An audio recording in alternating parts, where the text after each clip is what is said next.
Good morning. I'm George Frampton. I'm a senior fellow at the Atlantic Council and director of its Transatlantic Climate Policy Project.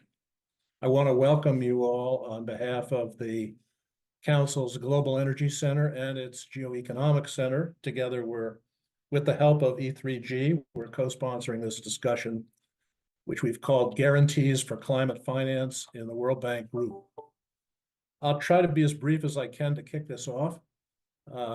As many of you reaching our most important climate targets is going to require mobilization of climate finance by the private sector over the next few years at an order of magnitude or more in excess of what's been happening since Paris, particularly in emerging markets and developing economies, and far in excess of what to date, at least the bank community has been able to mobilize. Increasingly, recently, there's been more attention to use of guarantee instruments as potentially transformative way to leverage private investment in these markets.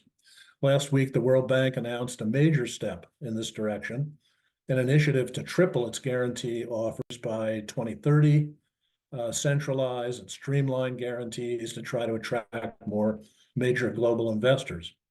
So how is this going to work? And will it be enough?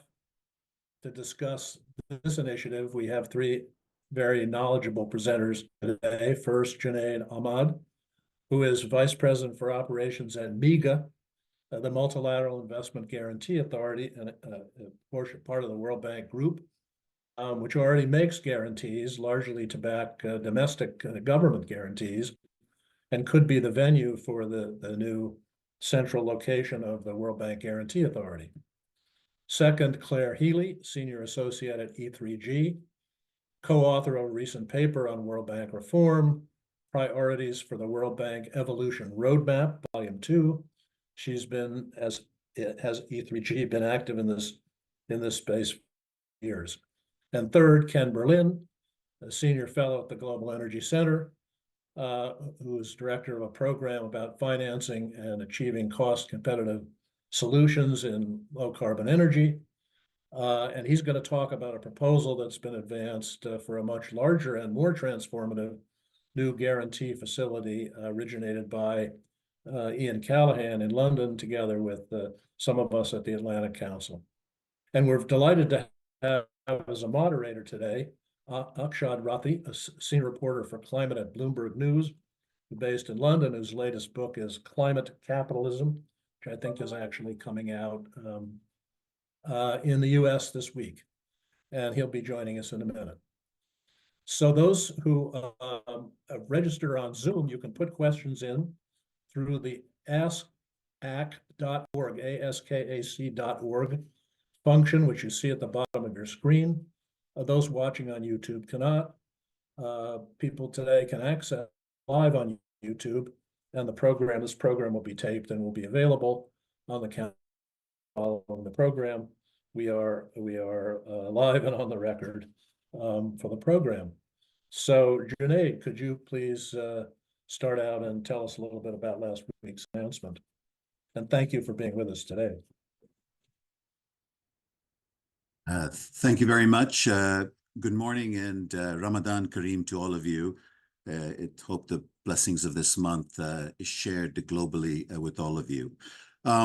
Guarantees. There's a very important shift that's beginning to happen in the MDB systems, and I'd like to take you through that and share with you a little bit what's happening.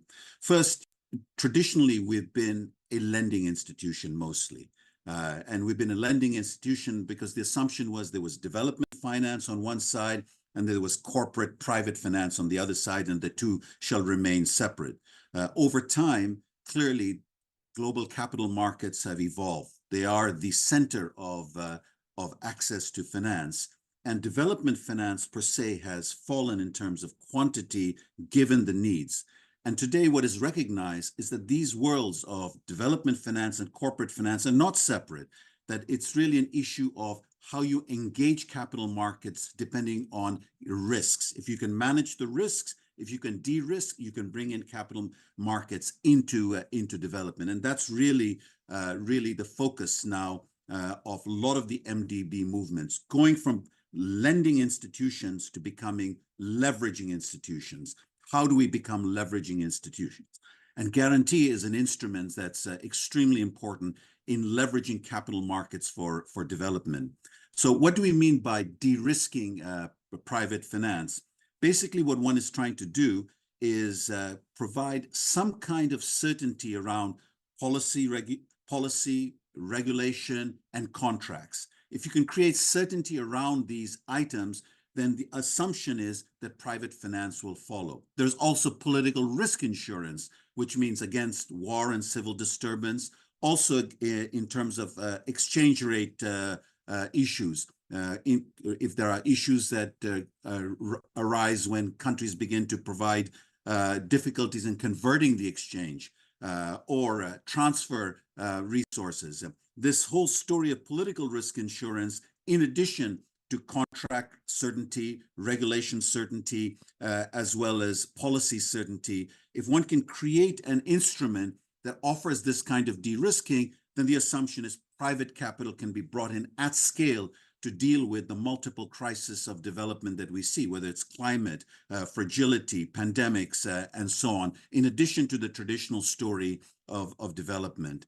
MIGA, the Multilateral Investment Guarantee Agency, was created in 1988 with precisely that intention within the World Bank. And since 1988, we've been functioning and we've been de-risking access to private finance, both investment equity as well as long-term debt for development. And the key here is we de-risk for non-commercial risk. So it's not providing a de-risking for whether a private investor makes a good decision about a project. It's really de-risking against the non-commercial risks that I talked about. We were created with $366 million in equity that was capitalized in MIGA. Since 1988, no further equity was provided to MIGA, even though World Bank Group as a whole, IFC and the World Bank have been given the capitalization. So what has been the impact of our de-risking? Well, first, for every dollar that we guarantee, we crowd in $16 of private finance. The ratio is 1:16, but we don't stop there. For every dollar we guarantee, we resell 65% of the risk to private reinsurer. So we're bringing in private capital, both in terms of direct financing, where the leveraging is 1:16, and second is that we're able to syndicate the risk into insurance agency. Since 1988, the $366 million has been converted to $75 billion of guarantees for private finance. What type of guarantee? Just to give you two quick examples. If you take Egypt, Egypt has Africa's largest solar park. So private investors have come in, they've developed the solar park. The electricity that's created is bought by the Egyptian public sector distribution company. What MIGA does, it underwrites that contract. Breach of contract ensures transferability of foreign exchange, ensures that convertibility of exchanges is kept, and finally, it ensures risk against civil disturbance and war, 15-year.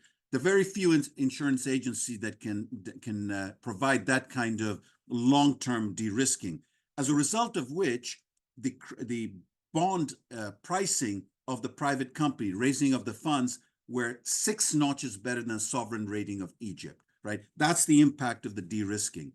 To give you another example, in South Africa today, because of the de-risking, we're able to support 1.6 gigawatts of renewable energy. So again, going back to what I'm saying, this kind of de-risking by MIGA, ratio of 1:16, reinsuring in the markets with the reinsurer, And over time, since 1988, without any recapitalization, $366 million converted to $75 billion. When Ajay Banga, our new president, came in, he basically said, I have a secret weapon. It's called MIGA. The problem is it's too secret.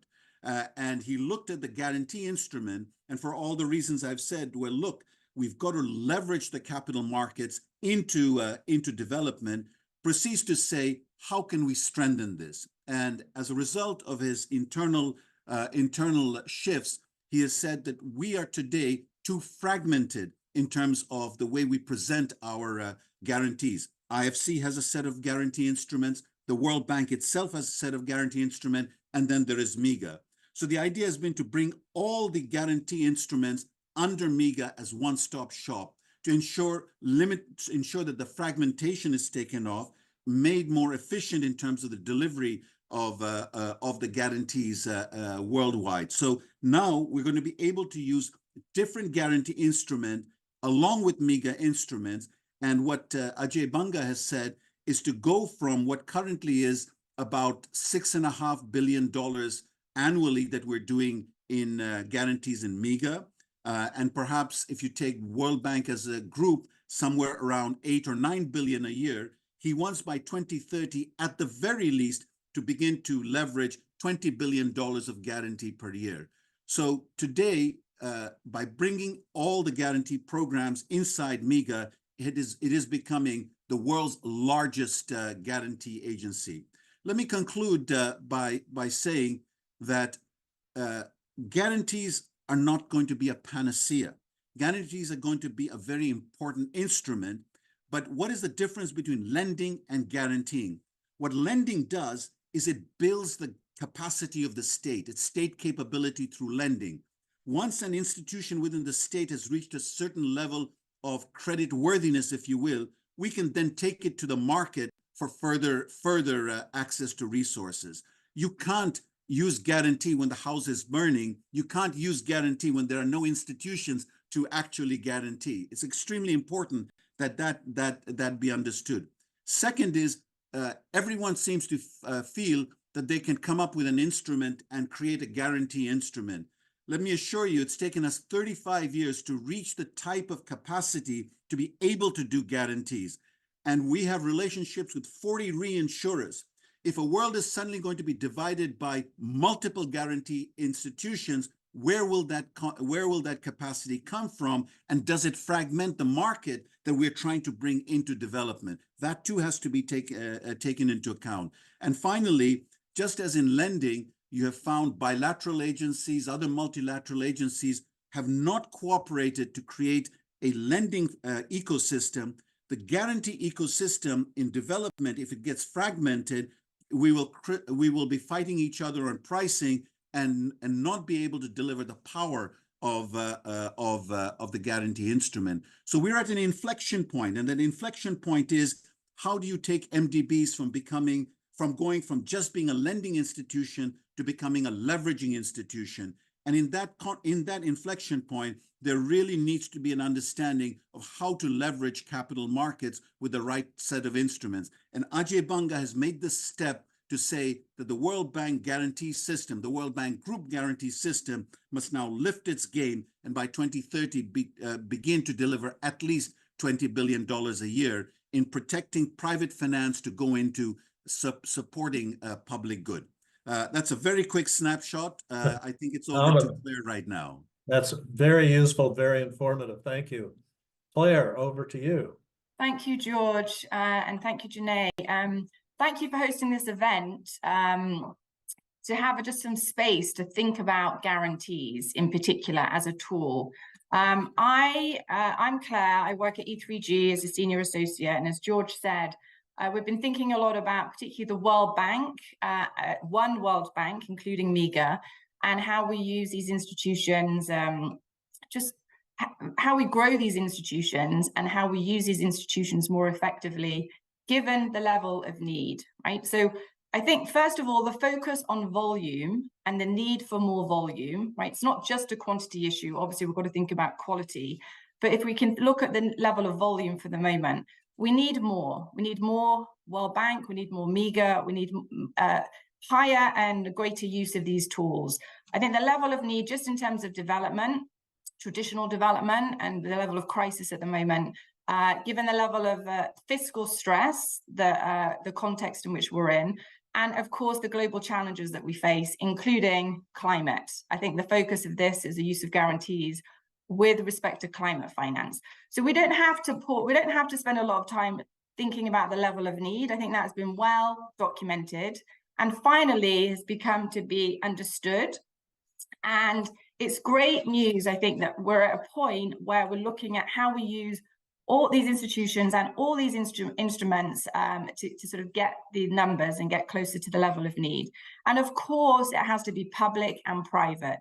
So Janae, exactly what you're saying, it can't just be public money put into these institutions for traditional development.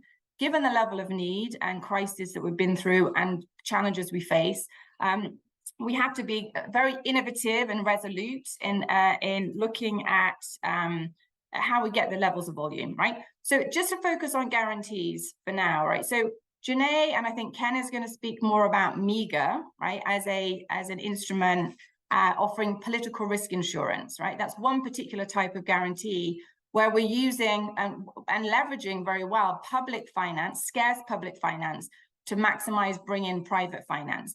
And that's guarantees for particular transactions. I just want to spend a moment, George, if I may, just zooming out and looking a little bit at the context in which we're having this conversation. So the road to this point, and I think finally it's been really good that we're looking at how we implement and use these tools. But when you look back and zoom out, I think it's really since the pandemic where, governments have come together through the G20 forum, the G7 forum, and in other ways as shareholders of these institutions to really have I think we've seen a seriousness and resoluteness, right, how we use this. So I feel like we're moving more from talk to action, and I think that's great. So the G20 has been pushing the use of these instruments. I want to just look at the World Bank and the process around the evolution roadmap. George, as you said, that's what we have been focusing on. This is where shareholders united and coalesced and said the World Bank has to do more, look at all its instruments and its balance sheets to do more on global challenges, including climate. Now, credit where credit's due, we have seen a lot of progress very fast, how the World Bank is looking at how a new vision, a new mission, and right now how to institutionalize and hardwire this. So I think we should spend a minute looking at IBRD as one of the institutions of the bank, in addition to what MEGA is doing. And part of this discussion has to be how sovereigns, how external agents are using guarantees and other financial innovative tools to expand the balance sheet of the IBRD, right?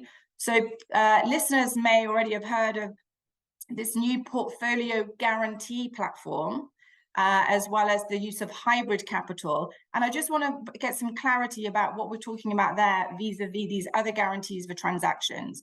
So this is where governments are using guarantees to expand the IBRD's balance sheet. And I think we're seeing a lot of activity there, and hopefully at the Springs, we'll be seeing a lot more announcements from the US and potentially Japan around this portfolio guarantee platform. And I'm hoping to see many governments joining Germany, like the Nordics, France, the Belgians, and even maybe some of the G20 governments joining Germany and expanding this hybrid capital. So these are innovative ways we're using similar tools, guarantees, to expand the balance sheet of IBRD. And I'm hoping we see a big number there too, from the Springs to the fall, where we're opening up the IBRD, and then how we allocate that expanded volume, right? Let's call it the boost to IBRD, and how we ring fence that, and then looking at how the institution is looking at how they're going to allocate those extra incentives, hopefully for middle-income countries, again, to boost this use of infrastructure investment, right?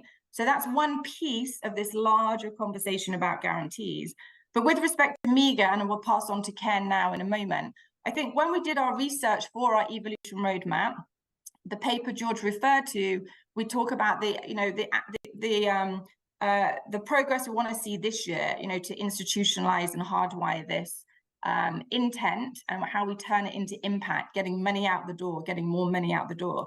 But when we did our research and we did some roundtables talking to investors and other countries on the demand side, what they wanted to see, there was a lot of a lot of positive feedback about MEGA and a real desire to see more MEGA, right? And to see this sort of management reorgs to make it more accessible, more easier to use for the private sector.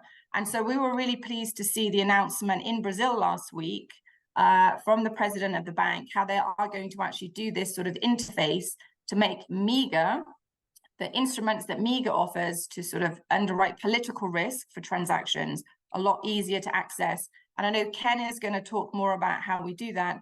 And hopefully, George, in the discussion, we can pull out some of these threads, because I do think we have to have a lot more clarity on how these instruments are used, how they're calibrated for maximum effect. So I look forward to drawing out some of those themes in the discussion. But for now, Ken, over to you to talk more about MEGA. Thank you, Claire, George, and Jay.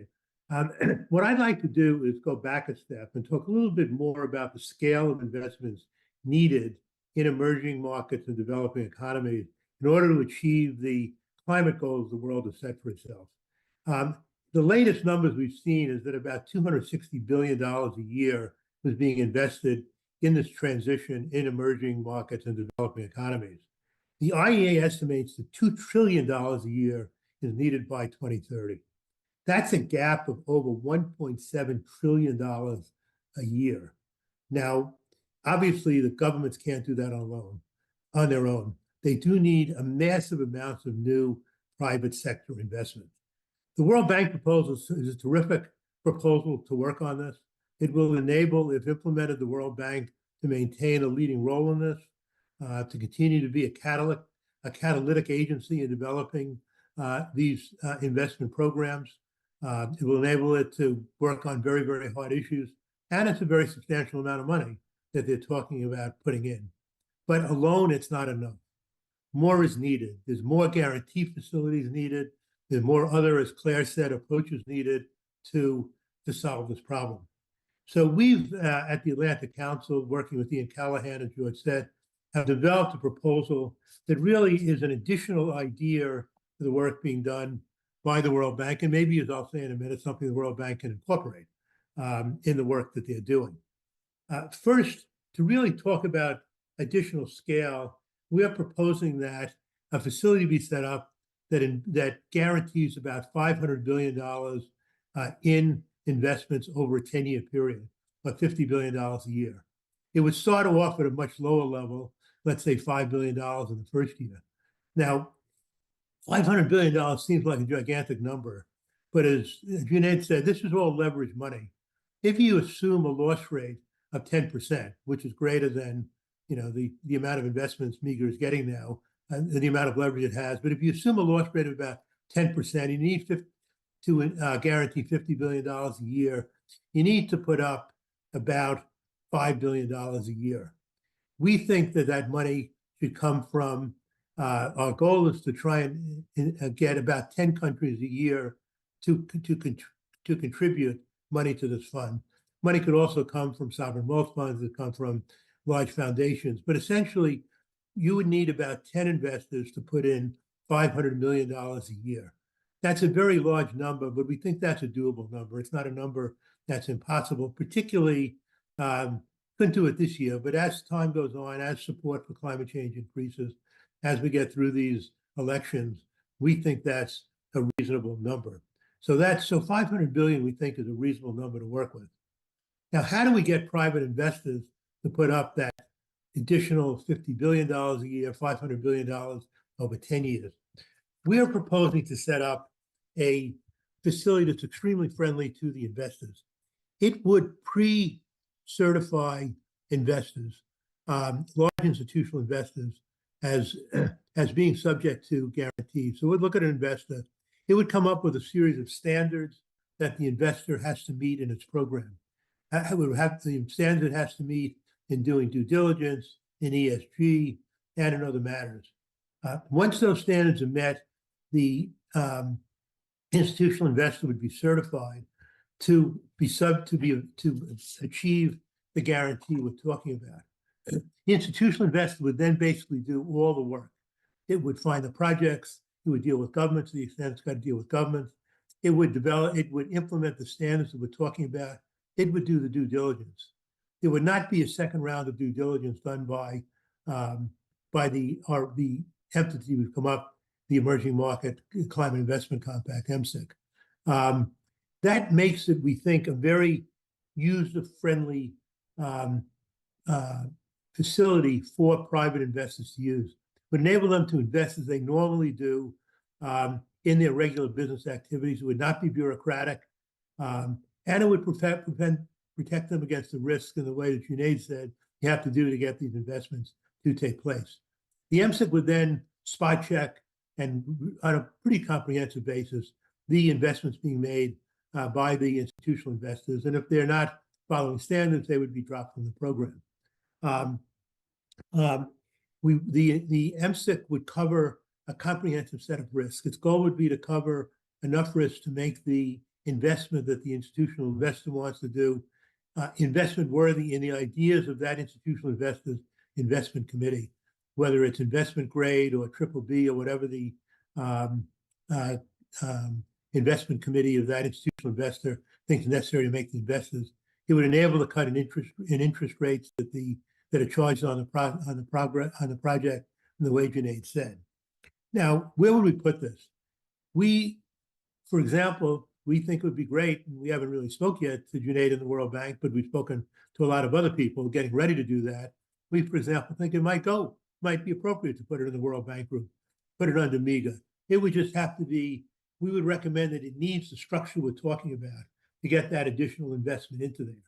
You'd have the World Bank doing the comprehensive reviews, comprehensive work, doing the catalytic work. You'd have this other entity, this other facility, creating large amounts of funds that the institutional investors could then put into projects. So we think it would fit in well with the process. And with that, I'll stop. Thank everybody and turn it back over to Akshat. Thanks, Ken. Akshat, thank you very much for joining us. You're on. Thank you. Thanks for those presentations.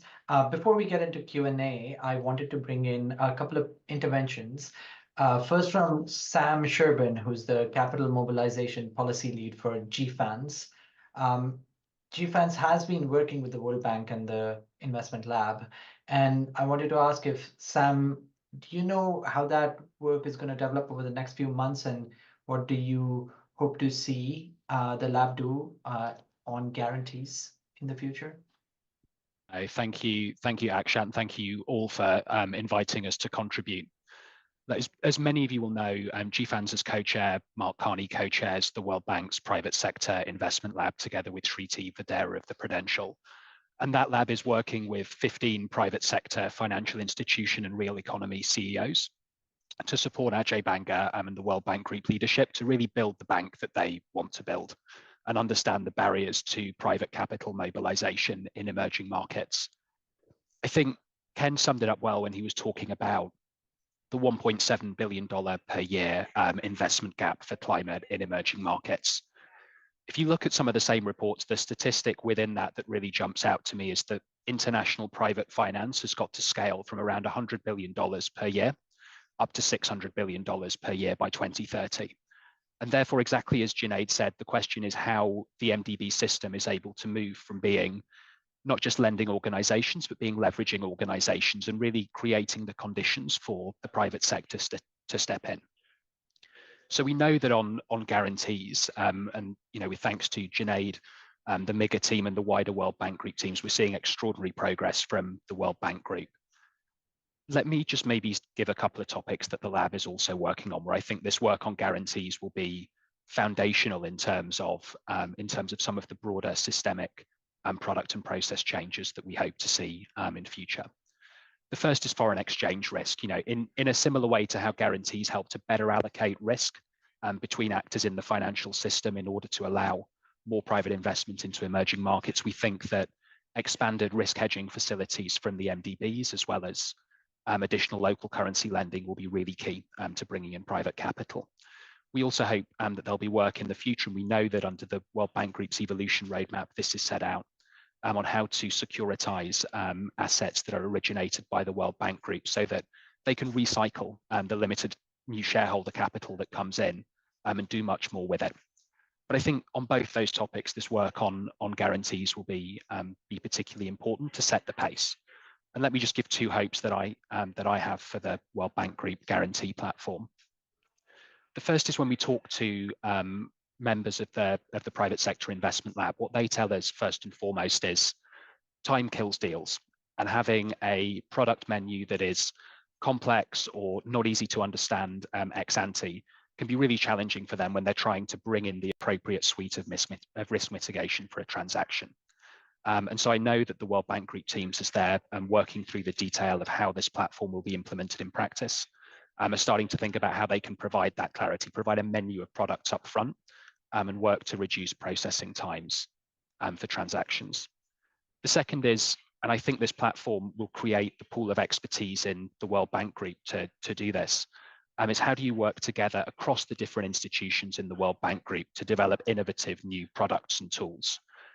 So rather than being, working from a list of products today that may have constraints within a single institution, really thinking, what are the risks that we need to guarantee in this transaction, and how can we bring together the best of whether it's MIGA, the IBRD, the IFC, or others, to provide appropriate risk mitigation.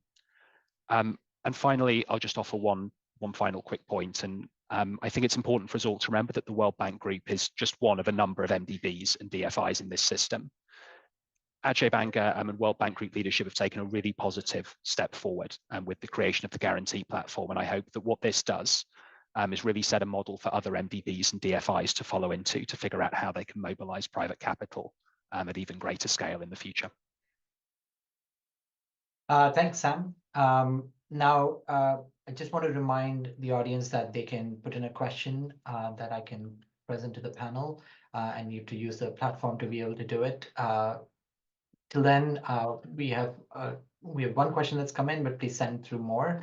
Till then, can we also have an intervention from Chris Grant, who's the Senior Manager for Research at the Climate Policy Initiative? Chris, you've just done a big statistical report looking at the MDB universe using guarantee instruments. Do you think this is an approach that could leverage far more private climate investment in developing economies? And what are the barriers for significant expansion? Yeah, thanks a lot.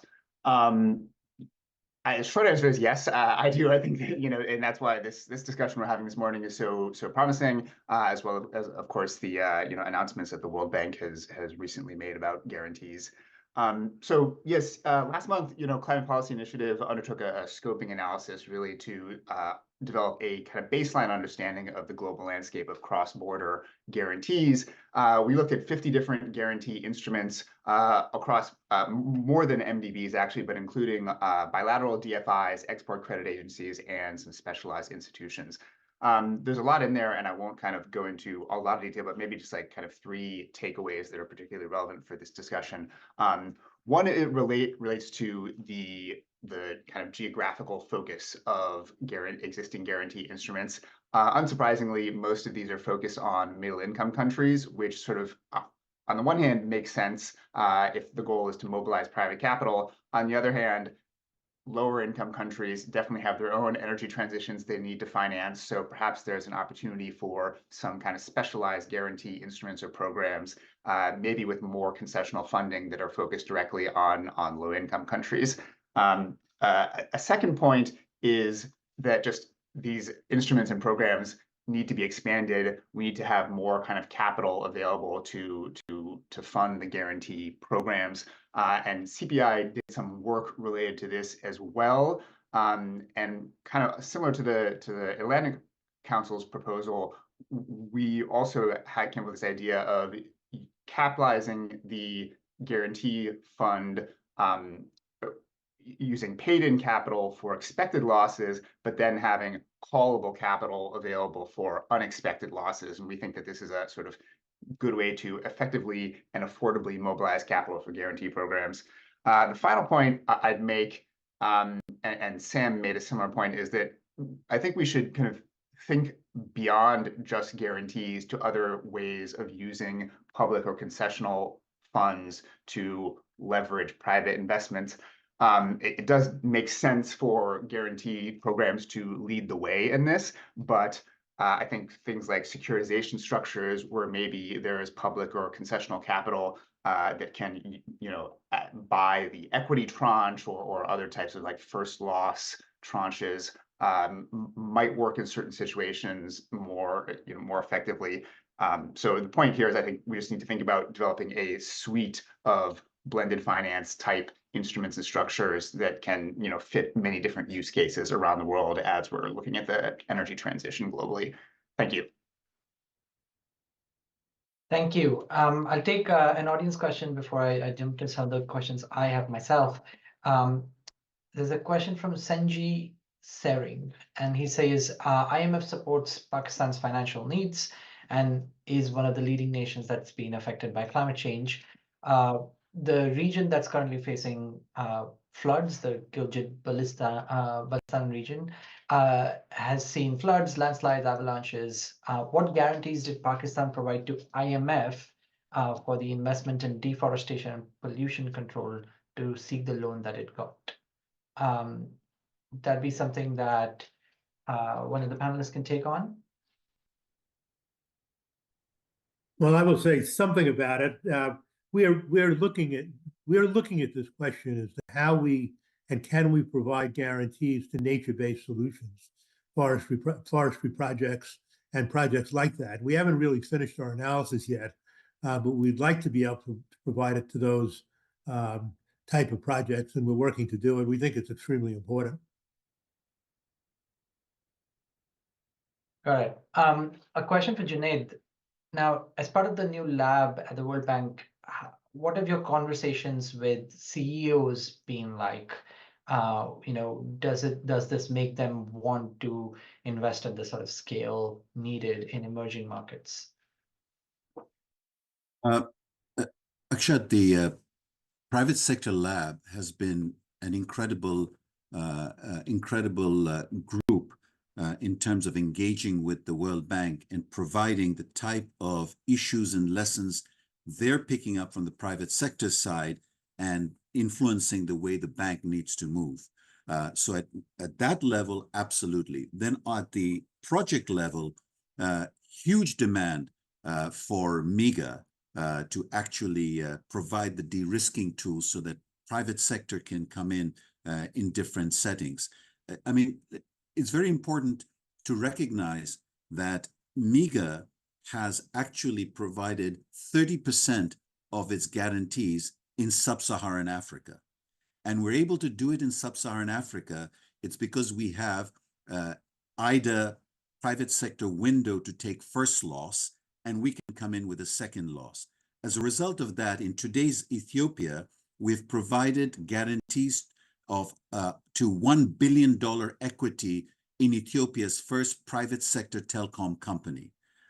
Very, very few people would have assumed that we could have brought in $1 billion private equity into Ethiopia, given the challenges it's facing. But with the $175 million of World Bank capital, 75 million first loss IDA, 100 million MIGA, we were able to bring in $1 billion equity because we're able to bring in around $600 to $650 million of private reinsurer.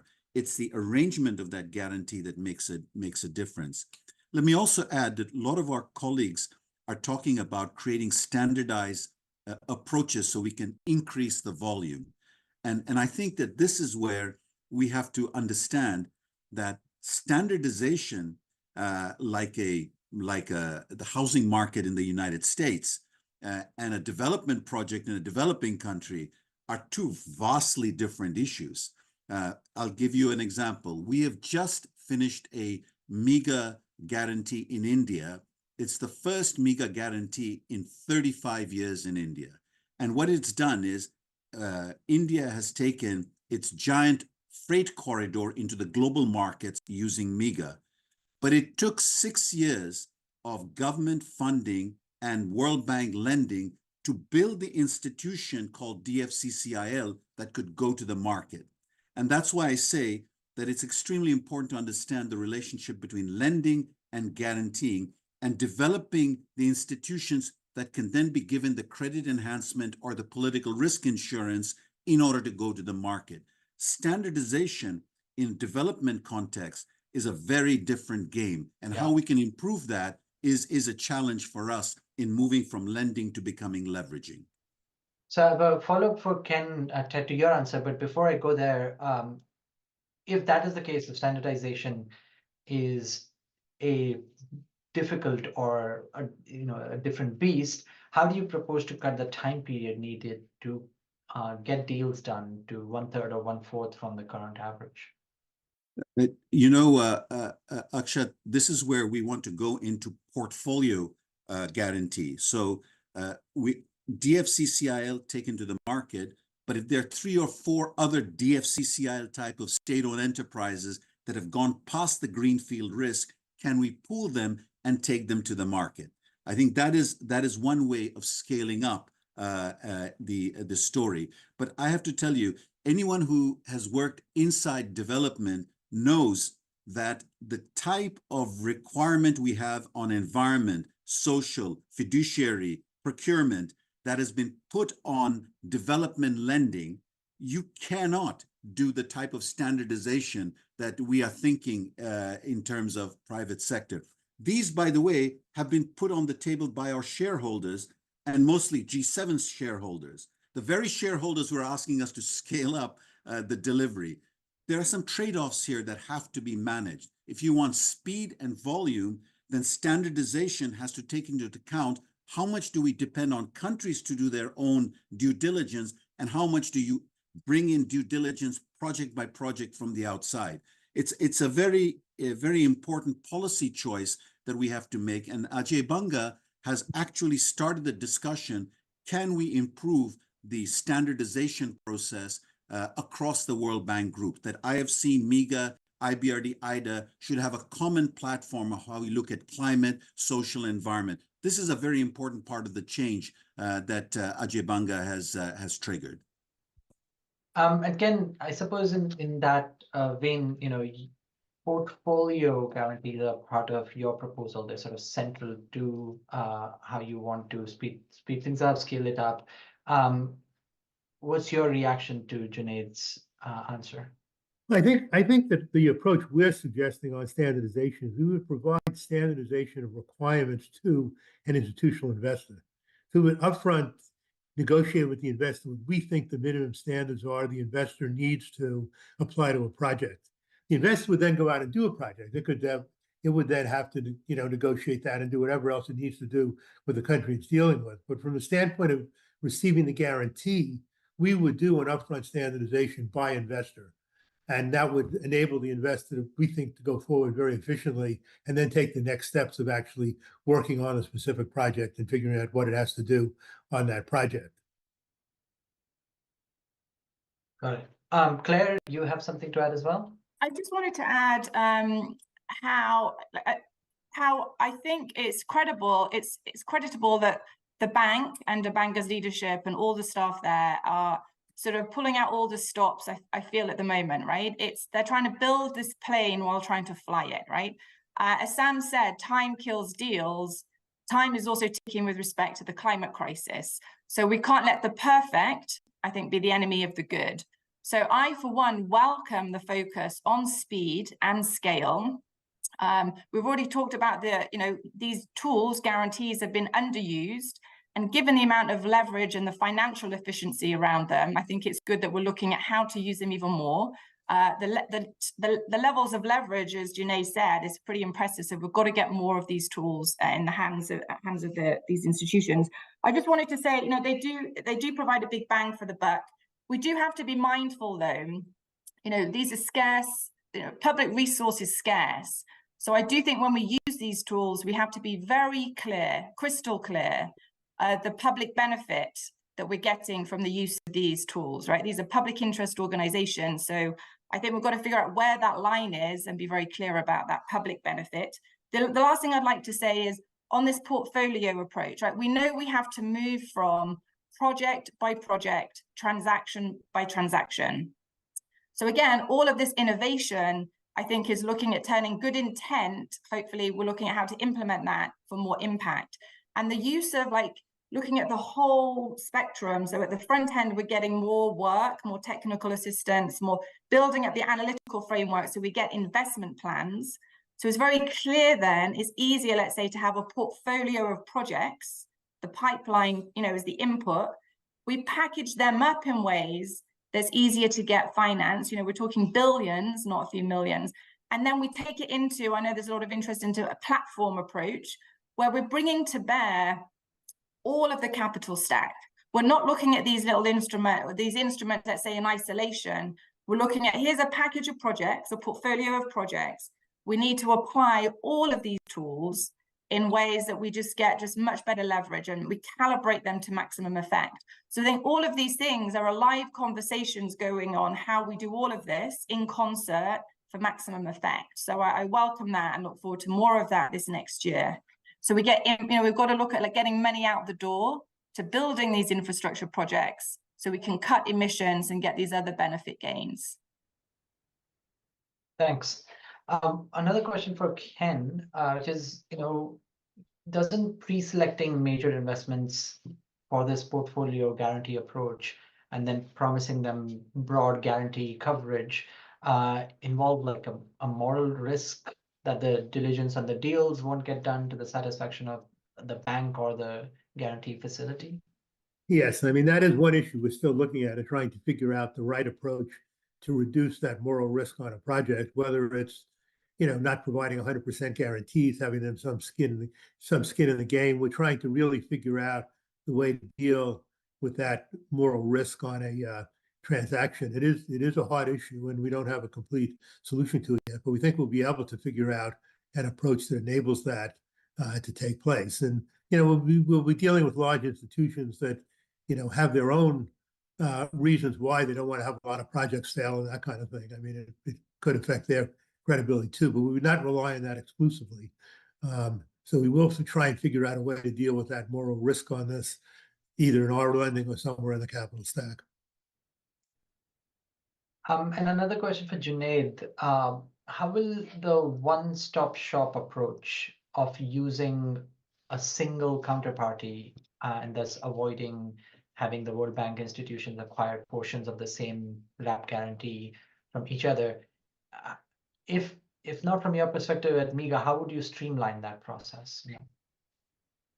The one-stop shop, really gives us an advantage of pooling all our capacity that is spread across the World Bank Group institutions, IFC, World Bank proper, IDI, BRD, and MIGA into one shop, number one. So you're pooling the capacity together. You're actually being able to coordinate that capacity better.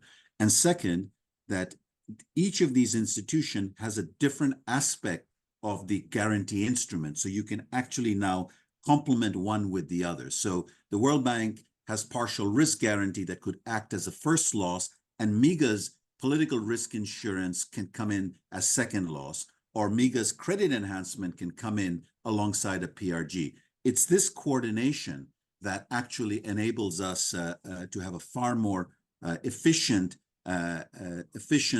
delivery system, but it also enables us to, I think, take more risks. So I think it's important that we look at the risk paradigm that we have, the risk framework, and see whether using each other's instrument in a more coordinated way enables us to go more down the risk ladder in terms of countries. Now, one thing that I have to say, which has come up in what Ken has mentioned, our track record is quite strong. That in terms of 1,000 projects that we have done in MIGA, we have had a call on guarantees of about 10 or 11 projects only. And a lot has to do with the fact that we have a pre-claims team that goes in and solves and tries to solve a problem before it becomes a problem. And I think that Ken, in describing what he's talking about, a new entity, this ability to manage the pre-claims is extremely important, and that's embedded in the MIGA system. So it's not only about standardization, it's also about problem solving, so the guarantee doesn't get called. And again, I want to emphasize, we are at an inflection point that we may start creating an ecosystem of guarantees in different institutions. If this ecosystem is not one that connects with each other, we may fragment the market called the guarantee market. And today we're trying to make sure MDBs are coordinated because the ecosystem was not coordinated. And Ajay Banga's, one of the challenges he's taken up is to create that coordination on the lending side. I think we're at a beginning point in guarantees that we mustn't let the ecosystem fragment as we're trying to expand the guarantee system. On that, there's been a development more recently, a company called the Green Guarantee Company that has launched here in the UK.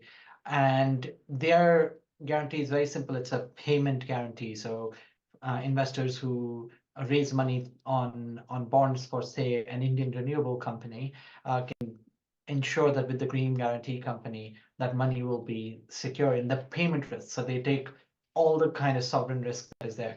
But now that's just an entity that's launched on its own. It's got some government money, but their goal is to be private sector led because they believe that currently the investors are perhaps accounting for too much risk when there isn't that much, and they can be the one that can benefit from investors not learning about the risks and them being the people who can.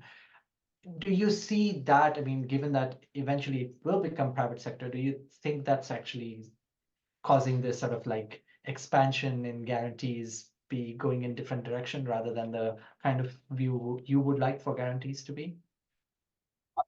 Actually, that may be a good example of how the ecosystem is becoming strong, because the question is, who can take what type of risks, right? You want to share the risk to those entities that can best take on that risk.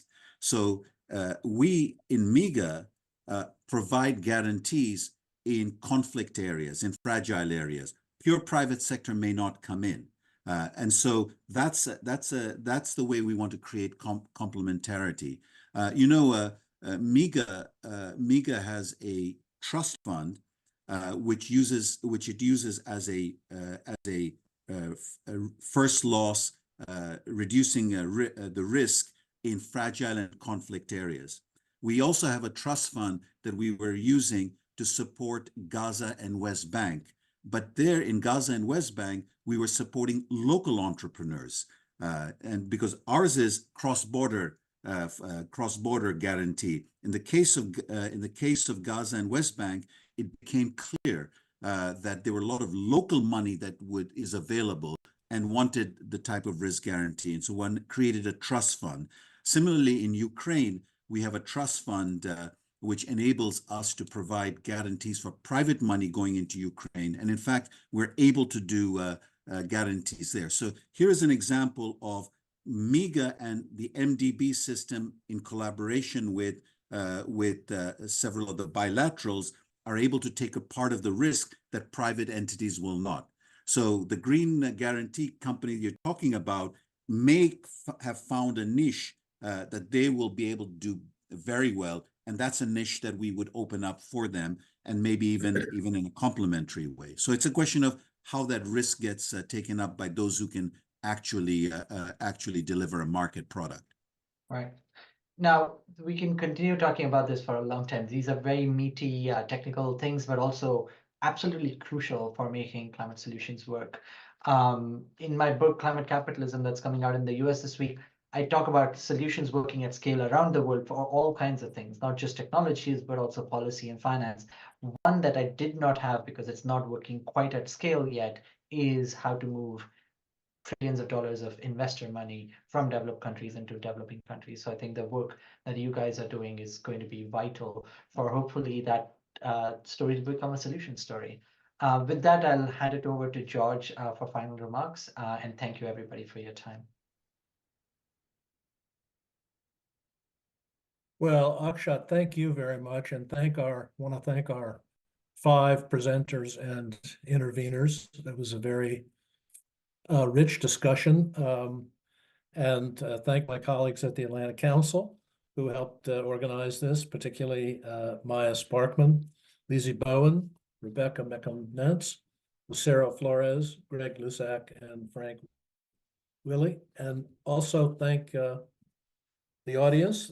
This program will be on the Atlantic website on YouTube for your colleagues who are interested and may not have seen it.